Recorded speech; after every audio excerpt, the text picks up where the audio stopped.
यह डिक्टेशन आपको achievers classes की तरफ से दी जा रही है। आपकी डिक्टेशन अगले 3 सेकंड में शुरू होगी। 3, 2, 1 स्टार्ट।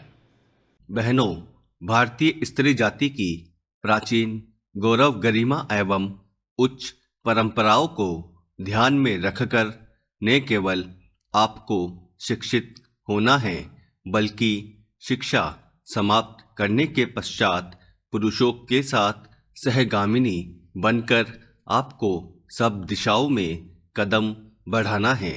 स्वतंत्रता प्राप्ति के बाद अब राष्ट्र के नव निर्माण के कार्य में आपको भी उचित रीति से भाग लेना चाहिए। यह सब तभी संभव हो सकता है जब हम वर्तमान शिक्षा पद्धति की कमियों एवं दोषों को दूर कर उसको अपने अनुकूल एवं उपयोगी बना सकेंगे। इस संबंध में भी देश में परस्पर विरोधी विचारधाराएं प्रचलित हैं।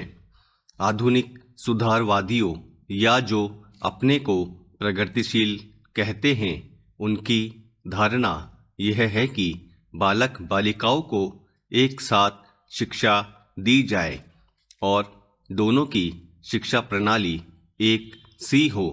उनका यह भी विचार है कि स्त्रियों को न केवल शिक्षा पद्धति में ही बल्कि अन्य क्षेत्रों में भी पुरुषों के बराबर के अधिकार मिलने चाहिए तथा उन्हें संपूर्ण सामाजिक स्वतंत्रता होनी चाहिए। उन्हें समाज के समस्त व्यवसाय और व्यापारों में समान रूप से भाग लेना चाहिए और शिक्षा प्रणाली की रचना इन सबके अनुकूल होनी चाहिए। दूसरी ओर कट्टरपंथियों के विचार इनके विपरीत हैं। इस प्रकार स्त्री शिक्षा और अन्य बातों के संबंध में हमारे देश में वर्तमान समय में परस्पर विरोधी विचारधाराएं प्रचलित हैं। इन दोनों में से कौन सी विचारधारा उपयुक्त हो सकती है और किसके द्वारा हमारी संस्कृति एवं सभ्यता फल फूल सकती है, इस पर हमें ध्यान देना आवश्यक है। जहाँ तक मेरा अपना विचार है, मैं समझता हूँ कि हमारे लिए इन दोनों के बीच के मार्ग को अपनाना श्रेयस्कर होगा। पैरा। वर्तमान शिक्षा पद्धति के आदर्श एवं उद्देश्यों में जो दोष पाए जाते हैं, उनके अतिरिक्त वह बहुत महंगी सिद्ध हो रही है। प्रतिवर्ष हम अपने शिक्षालयों द्वारा हजारों विद्यार्थियों को तैयार करते हैं, जिन में से बहुतों को नौकरियां न मिलने पर जीविका चलाना बहुत कठिन हो जाता है। इस प्रकार हम अपने शिक्षालयों द्वारा जहां काफ़ी संख्या में विद्यार्थी बेकार तैयार होते देखते हैं, वहां फैशन परस्त भी तैयार होते देखते हैं। हमारे साधारण गृहस्थ घरों की लड़कियां जब प्रारंभ में आधुनिक शिक्षालयों में प्रवेश पाती है, तो धीरे धीरे वे भी वहां की फैशन परस्ती की शिकार हो जाती हैं और सुंदर सुंदर बहुमूल्य साड़ियां एवं भांति भांति की साज श्रृंगार की वस्तुओं की नकल करने लगती है, जिससे अपने माँ बाप या अभिभावकों को पर्याप्त मात्रा में व्यय कराने के संकट में डाल देती है। ऐसी शिक्षा प्राप्त कर जब वे स्कूल या कॉलेज छोड़कर जाती है, तो उनका जीवन भार स्वरूप होने का भय रहता है, क्योंकि जीवन के कार्य क्षेत्र में वह अपव्ययी शिक्षा पद्धति धनोपार्जन के उपयुक्त सिद्ध नहीं हो सकती। यह नौकरी की आशा भी पूरी नहीं कर सकती और अंत में यह शिक्षा उनके लिए निकम्मी मालूम पड़ती है। इसलिए हमें सचेत होकर सोचना है कि क्या वर्तमान शिक्षा पद्धति ही हमारे लिए उपयुक्त है। पैरा। महोदय, कुछ समय बाद जैसे ही समाचार पत्रों में बहुत से लोग काम करने लगे और प्रकाशन कार्य के लिए व्यवसाय यंत्रों की आवश्यकता पड़ी। इस कार्य ने उद्योग का रूप धारण किया।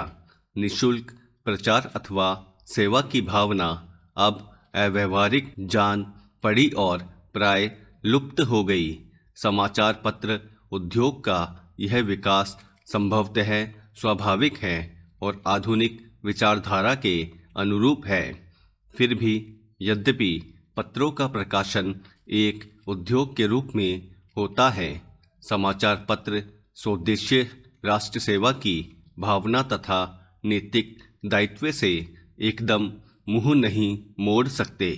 यह भी स्वीकार करना होगा कि इस उद्योग की यथोचित उन्नति के लिए यह आवश्यक है कि दूसरे उद्योगों की भांति यह भी उन सभी साधनों से संपन्न हो जो अन्य उद्योगों ने या तो प्राप्त कर लिए हैं या वे उनकी प्राप्ति के लिए प्रयत्नशील हैं।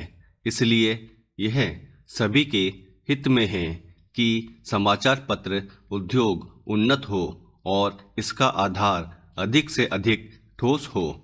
इधर कुछ वर्षों से हमारे देश के समाचार पत्रों में जागृति की लहर आई है। उद्योग की आवश्यकताओं, श्रमजीवी पत्रकारों की मांगों और पाठकों के हितों ने मिलकर ऐसी स्थिति पैदा कर दी कि समाचार पत्रों की दशा पर पुनर्विचार करना आवश्यक हो गया।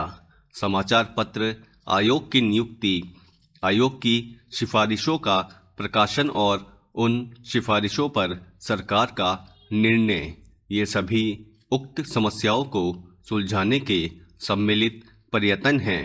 मैं आशा करता हूं कि इन प्रयत्नों द्वारा समस्या का समाधान हो सकेगा, समाचार पत्र उन्नत होंगे और इस उद्योग में कार्य करने वाले सभी लोगों को संतुष्ट किया जा सकेगा।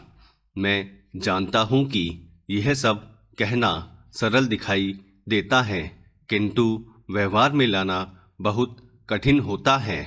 परंतु मुझे सुशिक्षित श्रोताओं से यह कहने की आवश्यकता नहीं कि मानवीय गतिविधि के सभी क्षेत्रों में, चाहे वह राजनीति, उद्योग अथवा प्रशासन का क्षेत्र हो, विभिन्न हितों और विचारों में सहयोग की भावना से राष्ट्र तथा समाज के हितों को सामने रखकर सामंजस्य स्थापित करने का प्रयास आवश्यक है। पैरा, मैं इतना निराशावादी नहीं कि मैं यह समझूं कि वे लोग जिनके सुझाव बड़ी बड़ी समस्याओं को सुलझाने में सहायक होते हैं, निजी समस्याओं का निपटारा करने में असफल रहेंगे। हाल में भारतीय संसद ने इस संबंध में जो अधिनियम पास किए हैं, उनका उद्देश्य समाचार पत्रों की समस्याओं को सुलझाना है। यह कहना अनावश्यक होता कि कोई भी अधिनियम, चाहे वह किसी भी क्षेत्र में सुधार के लिए लागू किया जाए, प्रभावपूर्ण रूप से तभी कार्यान्वित हो सकता है जब सभी संबद्ध दल उसे सहयोग की भावना से ही कार्य रूप दे। इन मामलों में अधिनियम के शब्दों का इतना महत्व नहीं जितना उनके पीछे निहित भावना का होता है। क्या मैं आपकी संस्था से यह अनुरोध कर सकता हूं कि इस मामले में आप समाचार पत्रों को मार्ग दिखाएं? आपकी संस्था निश्चय ही प्रमुख तथा अत्यंत प्रभावशाली समाचार पत्रों की प्रतिनिधि संस्था है। प्राय सभी बड़े समाचार पत्र आपके सदस्य हैं। स्टॉप। दोस्तों, अगर आप चैनल पर नए हैं तो चैनल को सब्सक्राइब करना ना भूलें और बेल आइकन पर क्लिक करें। Thank you.